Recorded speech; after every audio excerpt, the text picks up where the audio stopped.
Добар ден, почитувани, како што и најави во централниот дневник, Аргумент Плюс денеска со Борчо Треновски, универзитетски професор.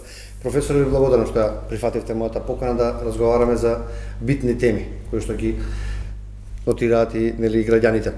Последните глобални случувања навестуваат нова неизвестност, не само на политичка, туку и на економски теми. Инфлацијата е она што најмногу се стравува сега во глобални рамки, нешто што се наговестува и во државата. Веќе Народната банка и владата излегува со зголемени сценарија за инфлација за крајот на годината. Ова нека биде воведно прашање.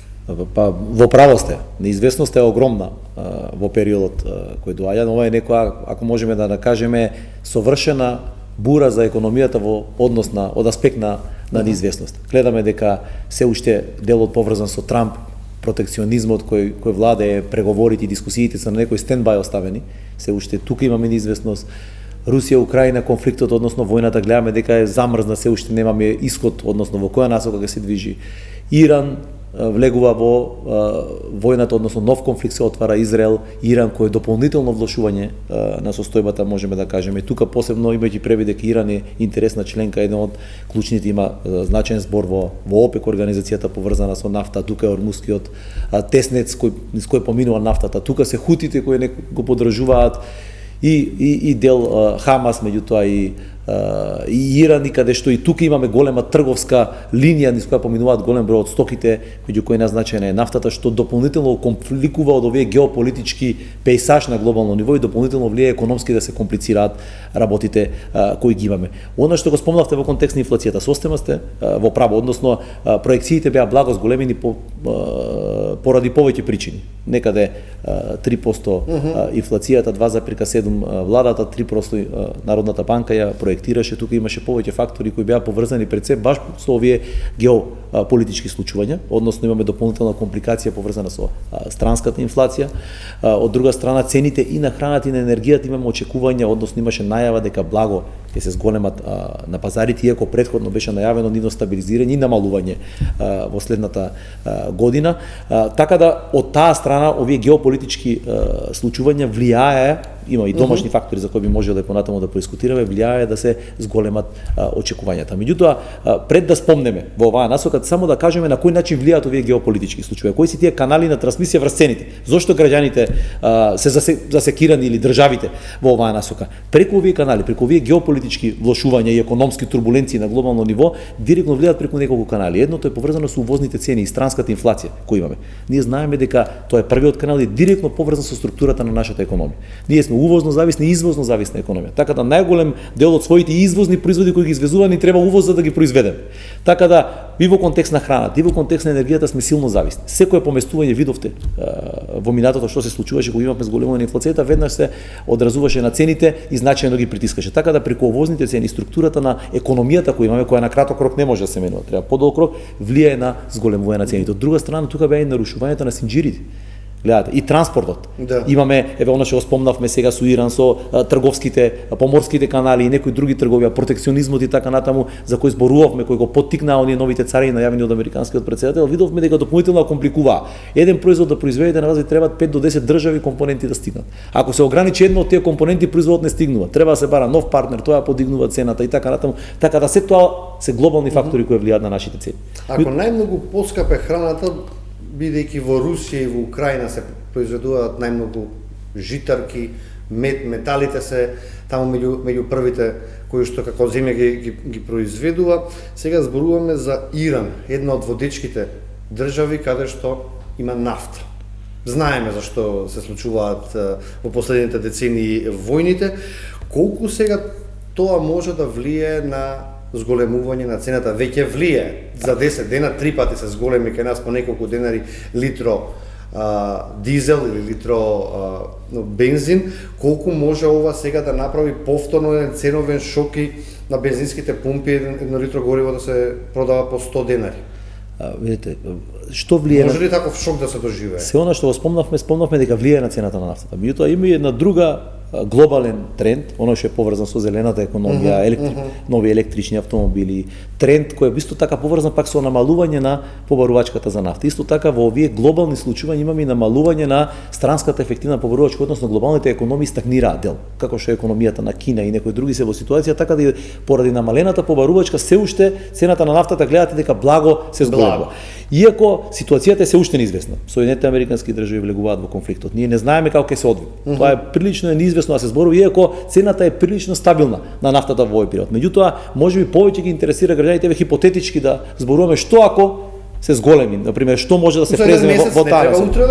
Не, што може да се преземе или дали можеме нешто да направиме. Најпрво да кажеме дека сме ние мала, отворена економија, рековме увозно зависна економија. Така да многу малку можеме да направиме на краток рок во заменување на енергенсот. Ние дури и инфлацијата домашно кога ќе ја погледнеме е директно поврзана во најзначаен дел беше тогаш со порастот на нафтата. Влие и на транспортните трошоци, влие во секој производ е калкулирана и како енерген за производство и така натаму. Значи во секој домаќинство е вклучена преку различни производи кои се случуваат. Транспорт треба на секој производ, така да тоа влијаеше. Меѓутоа имаме па и искуство од минатото на кој начин се справуваме. Тогаш беше многу посилен шокот.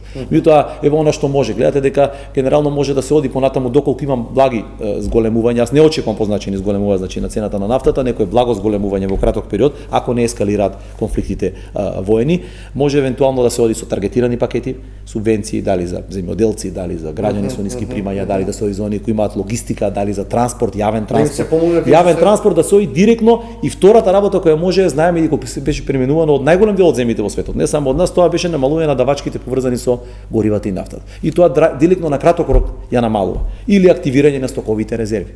Тоа е значи краткотрајно само да се премости определен. На долг рок ние сепак ќе мора да се осети влијанието ако се случи, пак зборуваме хипотетички. Меѓутоа многу се поважни мерките на долг рок. Или кога зборуваме тука, ние мораме да зборуваме за оваа диверзификација на нашите канали на снабдување со енергенси. Мораме да зборуваме за онаа поефикасни енергија, обновливи извори на енергија. Гледате, зборуваме за чебрен галиште, зборуваме за соларни панели веќе инсталиран, најголем дел од нашите компании ги намалија електричната, значи ние имаме и некоја претходна подготовка. Меѓутоа во таа насока мора да се развива и диверзификација, регионално набавување, сигурни канали на снабдување, известни политики, дури јас мислам убаво го отворивте прашањето во овој период, треба да се размислува превентивно, односно и како во иднина бизнисите да знаат кои се тие известни канали на кои би реагирале за да се смири и таа паника ако се јави некој зголемување. Еднаш сме изгорени со млекото, сега мора да дувнеме. Сега мора да дуваме пред време и да го стабилизираме пазарот, затоа што рековме едно е ефектот на инфлација директен, меѓутоа во тој период имаше и дополнително зголемување од стравот, дали ќе порасне во иднина, очекувањата порасна и тоа е па уште еден дел, да не забораваме има домашни фактори кои влијаат на инфлацијата. Кога спомнавте, меѓу тие фактори се баш точно оние фактори на производство. Тука се ако ви се покачи минимална плата, ако ви се зголеми цена енергенса, ако ви се зголемат импутите на суровините и материјалите, цените на домашните производи растат сами по себе. Од друга страна имаме пак во домашните фактори да не забораваме имаме определена конкуренција, имаме структура на економијата.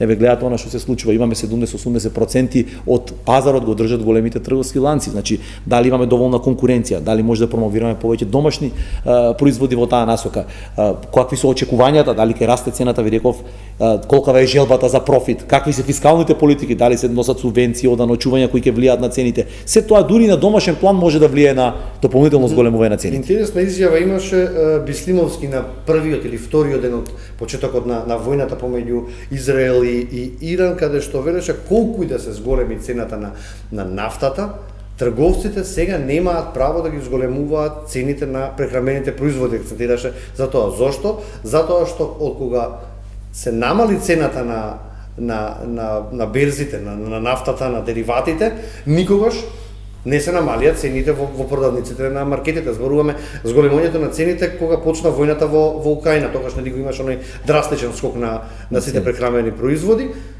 Кога дојде на некое пристојно ниво цената на барелот, никогаш вели не се спуштија цените во малопродажбата, затоа сега немаат право повторно да идат да ги зголемуваат цените. Видите, сменета е ситуацијата. Ние во економијата ги нарекуваме лепливи цени, sticky prices, она што се случува. Цените кога одат нагоре, многу тешко се враќаат надолу. Никогаш. Меѓутоа се смени околината. Добро ви го кажавме, затоа што точно е цените на енергенсите значајно се намалија, меѓутоа видите од другата страна па цената на работната сила се зголеми. Продуктивноста исто осцилира. Реалниот доход поради зголемените плати и пензии благо се зголеми што влијае на побарувачката. Тоа дополнително влијае на цените. Се разбира, трговците в градија и делот своите очекувања инфлаторни, па дополнително ги зголемија цените. Така да многу е тешко да ограничите, односно бизнис логиката и економскиот фактор, економскиот механизам ќе профункционира на секој начин. Не можете тоа да го запрете. Во однос на активноста на економијата, што очекувате вие по ваквите глобални турбуленции? Ке има ефект? Видете, се разбира. Она што е ефикасно, односно што е факт за нашата економија, која е отворена на 140% од својот бруто домашен производ, секои ефекти на нашите глобални трговски партнери, која прават нашата странска ефективна побарувачка, значајно ќе влијае на нашата економска активност. И тоа не можеме да го спречиме. Ако Европската унија пати, сега во ситуација многу беше пред да ескалира конфликтот, Европската унија беше во состојба на опоравување. Инфлацијата значајно беа очекувањата дека ќе се намали. Имаше оптимистички најави за економската активност, таму што е назначен трговски партнер што можеше да влие на нашата економија. Германија генерално имаше позитивни очекувања, така да одевме во позитивна насока ако ги исклучиме оваа неизвестност. Очекувањата кои ги имаме во моментот за 2025 се дека ќе имаме, зависно дали е тоа, Народната банка излезе некаде со 3%, додека владата некаде со 3,7%, дека ќе имаме раст на економијата, генерално го должат на два фактори. Едното ни се бруто инвестициите и се предпоставува дека јавните инвестиции имаат значајно учество, приватните инвестиции кои ќе бидат поврзани со нив, странските директни инвестиции кои пораснаа изминатиот период се очекува дека еве ќе имаат позитивен ефект во оваа насока и ќе имаме некое опоравување економско на ситуацијата, меѓутоа од друга страна личната потрошувачка, која односно финалната потрошувачка која е некаде 84% некаде од целата економска активност, таа предпоставува дека исто ќе има некое позитивно заради расположливиот доход и ефектот одложен што беше од платите и пензиите. Така да се очекува некоја скромно јас би рекол, скромно опоравување на економската активност, меѓутоа ако не ескалира глобалната ситуација. И се со 3,7 раст, 20% капитална инвестиција и реализација веќе на 6-7 месец. Велат до прва ќе ги има ефектите. Кога да се чекаат тие? Наместени се, не сакам да зборуваме политика кога зборам со економист, ама наместени се тие да бидат проектирани предизборно. Или видете, политичкиот циклус секогаш имал ефект кај нас. Ние сме анализирали. Бидејќи во септември сега застана. Ние сме правеле анализа изминатите 15 до 20 години беше серијата на која анализиравме. Ми гледавме дека пред избори имаше многу интересни ситуации. Дефицитот се намалуваше, вработеноста растеше, капиталните инвестиции се зголемуваа, другите расходи кои беа недефинирани растеа и тоа се случува пред секој изборен циклус. Меѓутоа во оваа ситуација не сум до крај. Јас мислам дека и веќе сме пред локалните избори за да се тактизира па да се чека точно пред локалните избори да се реди. Ама и 20% реализација немало, не памтам од кога. Видите, ниска е реализацијата и најверојатно понатаму ќе треба и да се направи можеби и дополнителен ребаланс, меѓутоа капиталните инвестиции се посебен проблематичен ефект, ако сакате можеме ние да подискутираме проблематиката поврзана со капитални инвестиции, можеби зошто е ниска реализацијата, дали можела да биде подобра, колку се ефикасни тие кои се реализирани, дали се на оптимален начин утврдени и така натаму. Капиталните инвестиции се посебна приказна, односно јас често нарекувам крвна слика на анализа на една економија. Таму ги поминувате сите фактори, од планирање до реализација, до мониторинг, до јавни набавки, таму се гледа се на еден дел ако запре, тоа е како цевка што тече вода, водата истекува на страна. Анализите наши покажуваат дека и на ММФ се потврдува 49% е загубата на во капиталните инвестиции, односно на еден денар вложен како капитал општествен, кога ќе го измерите на крај што е добиено како добро, како автопат, како не знам, некој објект, скоро 47-8%. Тоа е слични се земјите од регионот, не сме само ние, е намалено. Значи неефикасноста е прилично голема. Тука е големата болка. Дополнителна болка е што анализата на Југоисточна Европа која направивме, и Македонија спаѓа во тие земји, покажува дека капиталните инвестиции не ги повлекуваат зголемените приватни инвестиции да влегуваат во секторот. Него во дел ги дури ги истиснуваат. А тој денар треба да даде 3. А тој треба да даде 3 денари, односно ако имате вие правите инфраструктура за приватниот сектор да влезе, тој да го направи растот. А кај нас приватниот сектор го влече, инвестициите ги повлекуваат јавните. Ова е и за Македонија, и за Албанија, и за Србија. Меѓутоа не одликува со иста карактеристика. Кога беше најголемата криза, еве сега и војната која почна и во ковид, сите развиени економии од Западна Европа инвестираа во капитални инвестиции, нека ние ги зголемивме 30% тековните расходи.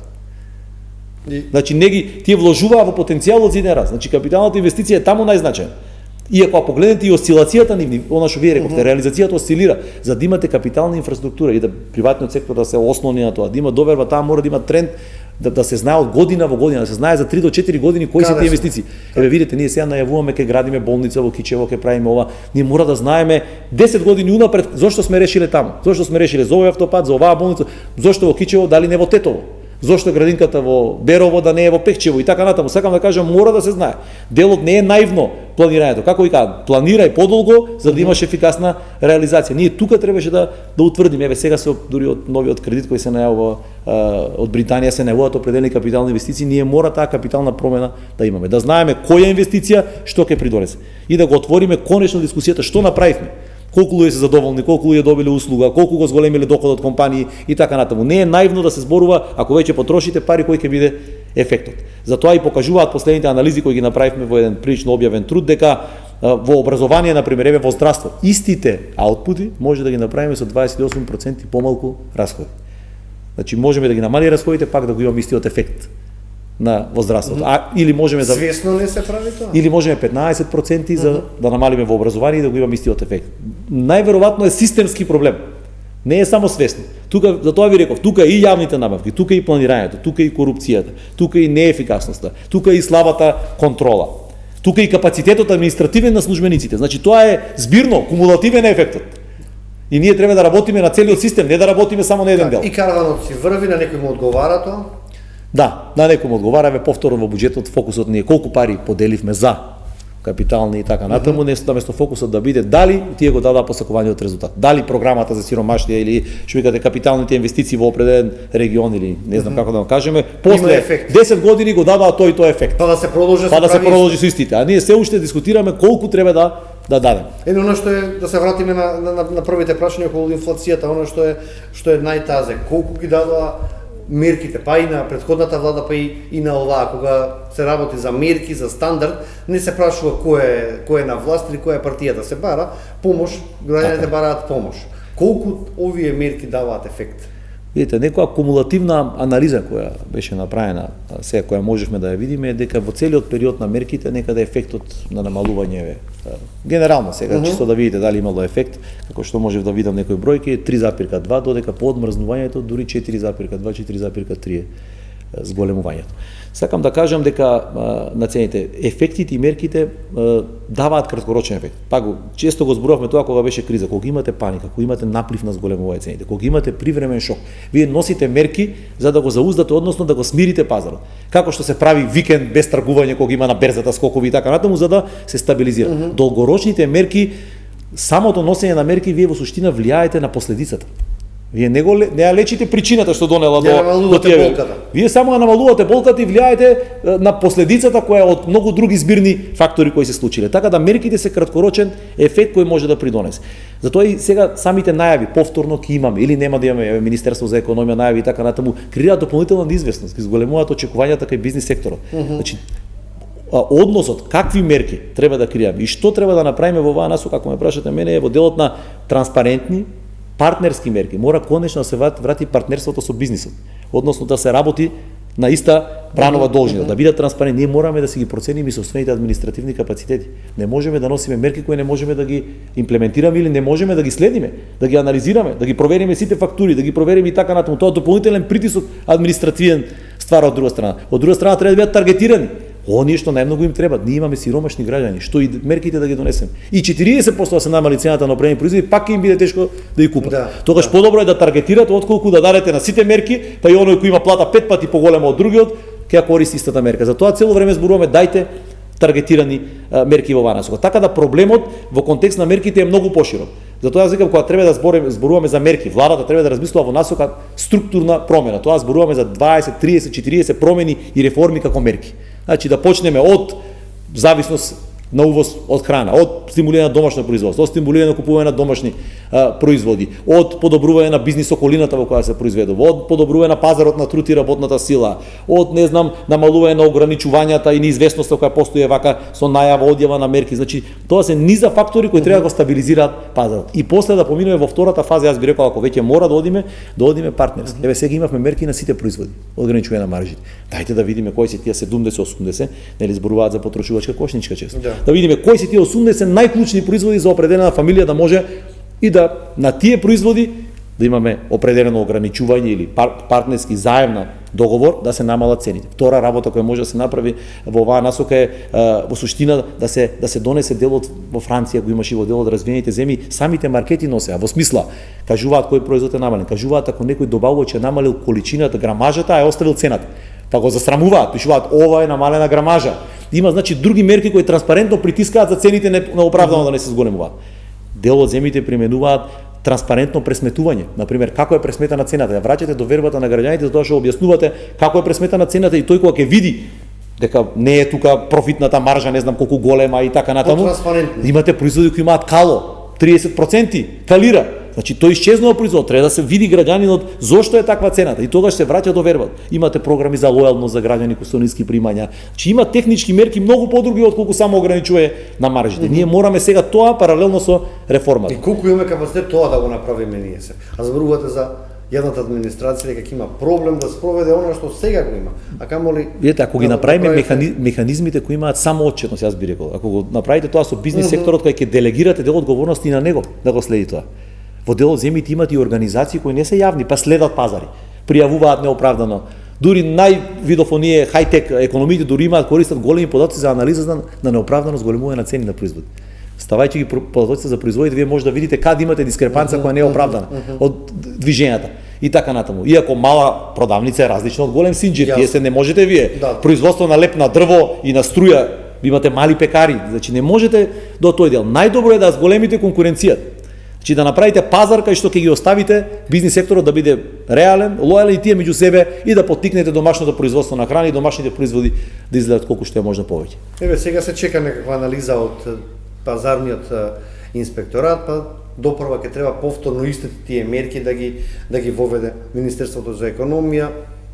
По ова вие што го кажувате, значи ефекти повторно ќе нема или би имало моментални. Пак ви рекол, јас би одел сеопфатно реформа на пазарот и подобрување на бизнис околината во која функционираат тие компании. Еве сега се зборува за другите враќања, имаше најава за меѓутоа видете за другите не се само во контекст на добаву, односно во контекст на маркетите со работа. Вие имаме проблеми во расцепканото земјоделско производство. Имате село каде што има за муљање на грози, имате 20-30 машини, а може со две да ги покриете сите домаќинства. Имате неефикасност, нема брендирање, нема унифицирање на производот. Кога нема тоа, тој не може да го понуди заеднички. Така да ова е болка која постои веќе цела декада за другите. Ова има обиди веќе во минатото да се направи, не оди лесно, меѓутоа има и земји како Франција. Како успеавме толку да скршнеме? Ете, од производство, па дистрибуција, па набавка, па продажба. Како ни излегува толку работите од контрола? Па најверојатно се повеќе фактори. 70% велат од производите од земјоделските производи што се на пазарите и во маркетите се од увоз. А важевме за се од увоз. Едно е продуктивност, друго е конкуренција, трето е домашно производство, стимулативни мерки на шујката. Вие можете со една царинска мерка да уништите цела гранка. Значи може да имате домашно производство, така да тоа е најверојатно се мешани ефектите. Не би можел во моментот да кажем поконкретно. Околу го спомнате британскиот кредит, што можеме да очекуваме од него? Па видите, британскиот кредит, како што свативме од последните случувања анализи, е некој вид на рамка. Значи, ние зборуваме сега за свесни сме дека се неопходни, како да кажем, капитални инвестиции, неопходни процент, односно на раст и така натаму, неопходни се свежи средства, посебно во ситуација ако имате глобални нарушувања, вие не знаете колку и по која цена ќе биде приливот на вашите средства. Иако ние имаме и дома ликвидност, прилично голема, може да се обрати, може да се размисли и домашните банки да се вклучат во финансирањето на дел од проектите, меѓутоа ево ова е рамка и гаранција која треба да обезбеди пониска каматна стапка. Како што објасни од Министерството за финансии, некаде 400 милиони евра ќе се повлекуваат годишно. Не знам колку беа дали 1 милијарда во 4-5 години, што не е огромна сума. Мене ме уплаши да ви кажам во почетокот кога видов целосната сума на средства 6 милијарди евра. 6 милијарди е прилично значајна сума на средства, тука не е тоа за занемарување, меѓутоа ако е постепено и ако е согласно потребите, тогаш иако ги даде очекуваните ефекти. Пак јас доаѓам до ситуацијата, дајте да ги видиме проектите капитални. Еве рековте дека е 23% реализација. Нас ни треба реализација на тие средства. И да ги дадат максималните ефекти. Ама за тие пари има предвидено во буџетот за тие проекти. Не ги чекаме ние британските. И за дополнителните. Вие морате, еве сега ќе ви кажам образование и здравство, инвестициите. Еве има дел од инвестициите во здравство. Има еден податок кој покажува многу интересен за индексот за човечки капитал. Тој го зема предвид пред се образованието и здравството и владењето на правото се во центарот на овој индекс. Македонско дете кое е родено сега, најниска ни е вредноста, покажува дека за кога ќе дојде во полнолетно, кога ќе може да придонесува на пазарот, може да постигне максимум 56% од неговиот потенцијал на продуктивност од тоа што би можел да го постигне. Значи потенцијалот би бил 56% и е наизу. Не знам дали знаете дека во последните, ако ги земете 10, 15 години, ние сме една од ретките земји во регионот што имаме намалувано очекуваното траење на животот. Значи очекуваното. Да, очекуваното траење на животот. Така да тоа се мерки во кои се поврзани со силното капитално инвестирање и создавање на инфраструктура. Квалитетот на живот. Квалитетот на живот. Значи не е се само бизнес, него и квалитетот. Така да треба инвестирање, меѓутоа пак рековме, каналот, она што го зборуваме, цевката мора да биде исчистена, светната, водата треба да тече онаму кај што треба. Ако Ајде да се префрлиме сега на рамномерниот регионален развој тогаш.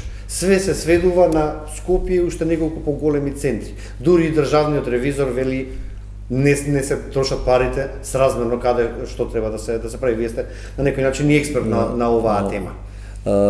Свесно се уништуваат по малите градови. Па видите, последните се некаде над 200 и неколку иселени населени места. Имаме Скопје создава скоро половина од бруто домашниот производ. Убаво кажавте. Два региони имаат по последниот попис на 32% намалување на населението.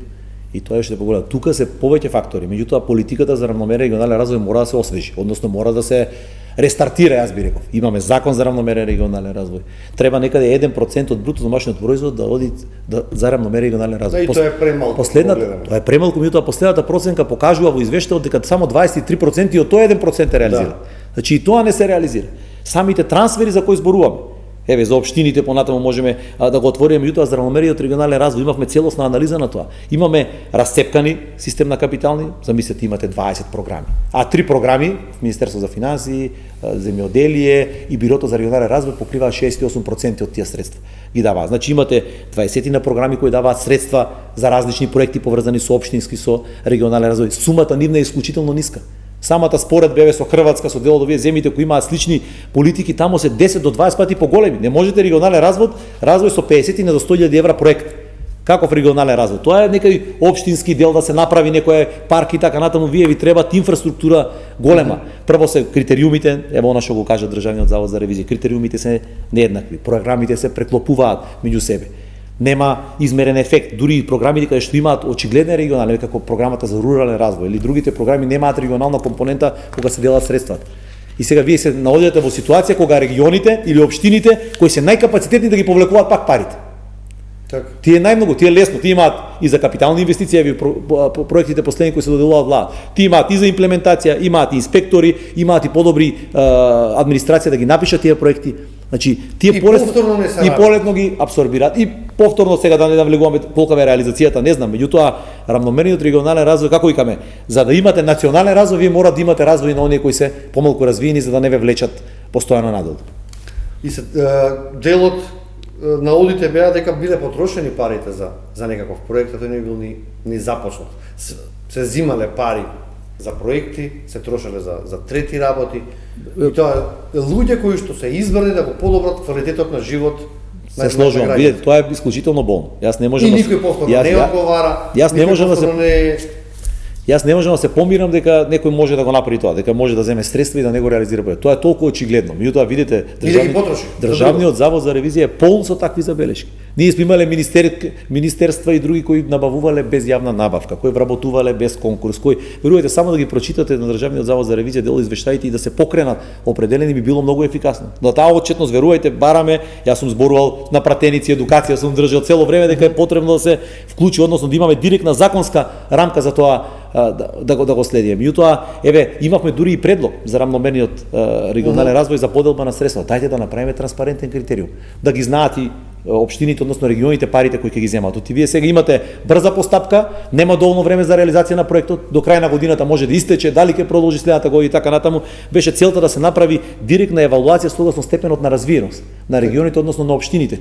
Направивме во делот на образование, во делот на инфраструктура, социјал и така натаму и да добива средства сразмерно. Секој да знае согласно неговата развиеност да добие определено ниво на средства и да биде транспарентно за сите. Од режијата ми сугерира да имаме уште неколку минути, а сакам уште две битни прашања да опфатиме. 5% од БДП ни бара НАТО како членка. Што ова ќе значи за Македонија? Видете, ова е мал земјотрес, ви рекол за македонскиот Ако еден буџет. Не можеме да дадеме за регионален развој. Тоа е најверојатно има самит за НАТО сега, Да, едно од дискусиите ќе биде тоа.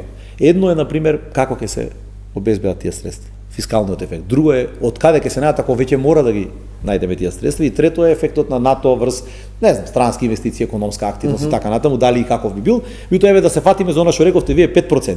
5% сега ние и во последниот извештај 2024 како што видов некаде 2,22% сме издвојувале. 380 Ама 5 милиони. Сме биле 11-та земја членка, значи Хрватска, Словенија, Италија, сите биле позади нас по издвојување. Дека ние најбогатија, но ние сме четврта економија. Гледаме како процент, да не забораваме. Како процент од бруто домашниот производ, да го зборам. Се замислете да е 5%. Значи 5% од бруто домашниот производ е некаде 11 скоро проценти од буџетот. Значи тоа ви е колку вкупните капитални инвестиции, колку здравствените трошоци. Тоа, значи, самото такво ќе помисли тектонски вие да морате, една е работа за одолжување, друга е кратење, значи мора од некаде да ги пренасочите тие средства од некои социјални програми, образовни, 700 милиони, значи дополнителни 128% ја зголемуваате и околу 400, 350, 400 милиони нови. Замислете, тоа е огромна сума на средства кои мора некаде да ги направи. Сега, поентата е што ако мораме? Веќе ако мораме, тук имаме, сега јас секогаш економистите размислуваат и хипотетички бараме решение. Но, еве да треба да се зголеми. Прво нема да биде во краток период. Дури и на големите земји, најразвиените нема да може да притиснат до крај да го направат тоа пред се во краток период. Ќе биде голем проблем не за нас, и за поразвиените земји. Така да не верувам дека ќе се случи. Меѓутоа ако се случи има таму неколку трошоци, ги погледна во НАТО. Едните се трошоците за плати, тие се некај 43% и за вработени во армија, во. Второ се истражување развој и третото е истражување развој и опрема и третото е инфраструктура. Продуктивно за нашата економија, односно еве кога мораме да ги дадеме, се претпоставува дека голем дел од земјите ќе одат со инфраструктура и истражување и развој. Ако овие развиените земји, нашето истражување и развој и опремата, немаме опрема домашно производство премногу. Меѓутоа видите во делот на текстил, производство на униформи, во делот на било кои други некои начини на производство иновативни во технологија, во IT, во комуникација и така натаму, можеме да вложиме дел. Тоа го прават дел од земјите, вложуваат во истражување значајни средства и се настојуваат да го внесат и приватниот сектор да го развива дополнително преку овие расходи поврзани со секторот безбедност. Меѓутоа тоа е веќе друга тема. Да, кога го договаравме овој разговор за денеска, не знаев дека ќе биде денеска една година од влада, реков дека не сакам да зборувам со економист политика, меѓутоа имавме интервју ние двајцата пред една година, кога се формираше на некој начин владата. Една година потоа имавте вие неколку реформи што ги предложивте јавно, дали слушна владините представници или не знам, меѓутоа што како реформа го направи владата и колку ги подобри економските политики. Видите, цело време зборуваме за системски решенија. Значи, кога викаме системски, тие треба да бидат координирани меѓу повеќе институции за да дадат ефект. Не треба да бидат изолирани, една институција да прави реформа, сите други да останат со цел да имаме национален ефект. Тогаш го поврзавме со систем мора да биде. Мора да биде. Тогаш ако се сеќавате го поврзавме со стратегијата за долгорочен 20 годишен развој, националната стратегија за развој која е усвоена и во парламент со консенсус. Меѓутоа еве да спомнеме само за ребалансот на буџетот кој се направи. Голем дел, еве да тргнеме од тој дел, тогаш зборувавме и за фискалниот дел, ако се сеќавате. Да. Колку промени требаше? Еве, се уште остануваат дел од болките кои беа во минатото. Зборуваме минатото 2 декади уназад, не зборуваме неколку години наназад. Погледнете го делот поврзан со наплатата, пример, на приходите. Делот од фиксен дел од буџетот над 80-90% веќе не е фиксен дел од буџетот. 2/3 од ДДВ се уште не наплатено. Неформалната економија се уште висока. Поврзувањето на странските инвестиции со домашниот сектор се уште треба да се добие. Не дека немало реформи се прават, меѓутоа ефектот мора да биде позначен. Еве намалување на неформалната економија само земете. Тоа е најголемата болка која мачи економијата. Таму стои резервоар од 30% од економијата. Тоа ни е прво нешто за да можеме за 5 години. Ако се сеќавате во тогашниот разговор ги кажавме кои се реформите кои ние ги утврдивме во таа национална стратегија дека треба да се направат за да го дуплираме растот, да дојдеме до очекуваниот на владата од 5%. Таму значи стоја прво неформалната економија значајно да се намали. Спојување, бизнис секторот, предприемништвото да се подобри, да се направи тој бизнис, како да го кажеме, култура, затворен систем на раст, странските инвестиции да се поврзат со домашни, да се вложи многу повеќе во образование, во здравство. Најпрво ни беше економските мерки, второ ни беа, ако се сеќавате, владење на правото, антикорупцијата, кој треба дополнително после петата година дополнително да ја зголемат ефикасноста и растот. Се уште ни фали системски пристап кон реформите. Како она што го спомнавме.